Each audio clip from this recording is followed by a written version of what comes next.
confusione tra i giovani sul significato della parola giustizia e legalità? Beh, c'è confusione soprattutto tra gli adulti e di conseguenza c'è confusione tra i giovani, nel senso che giustizia è una parola che può assumere significati molto diversi a seconda della soggettività delle persone, cioè se si esce dal riferimento alla Costituzione, poi ognuno alla giustizia pensa quello che vuole, pensa che sia giusto mettere lui la macchina propria sul passocarraio altrui e sia invece ingiusto il contrario.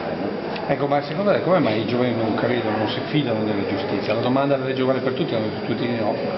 Ma forse è un po' così, nel senso che la Costituzione garantirebbe l'uguaglianza dei cittadini se fosse osservata, e invece purtroppo in questo Paese troppe persone pensano soltanto a fare gli affari loro a scapito degli altri, che vuol dire esattamente il contrario della legge uguale. Come si può fare per convincere questi giovani?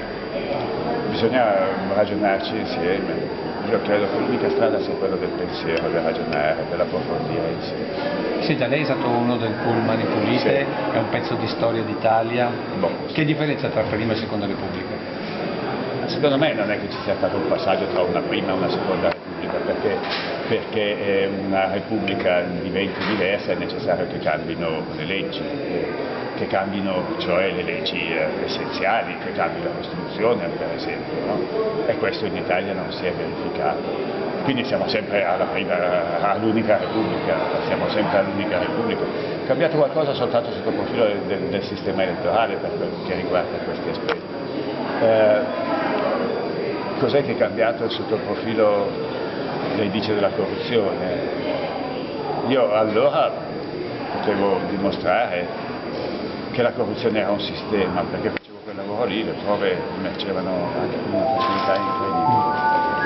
Oggi posso dare soltanto la mia impressione, io non credo che sia cambiato molto, un'impressione, perché se guardiamo al fatto che nulla o quasi nulla è stato fatto per rendere più difficile la corruzione o più facile la sua scoperta, se guardiamo al fatto che ogni 2 per 3 si leggono notizie tangenti di qua, tangenti di là, se guardiamo alle indagini, agli approfondimenti delle organizzazioni internazionali come Transparency International, che per esempio nell'indice della percezione constata che noi siamo agli ultimi posti in Europa, io credo che non sia. Ecco, poi un'altra cosa, la politica dice che c'è un partito che è il partito della magistratura. C'è un partito della magistratura, cioè perché ci sia un partito è necessario che poi ci siano dei rappresentanti. E qui secondo me c'è un equivoco di fondo molto forte.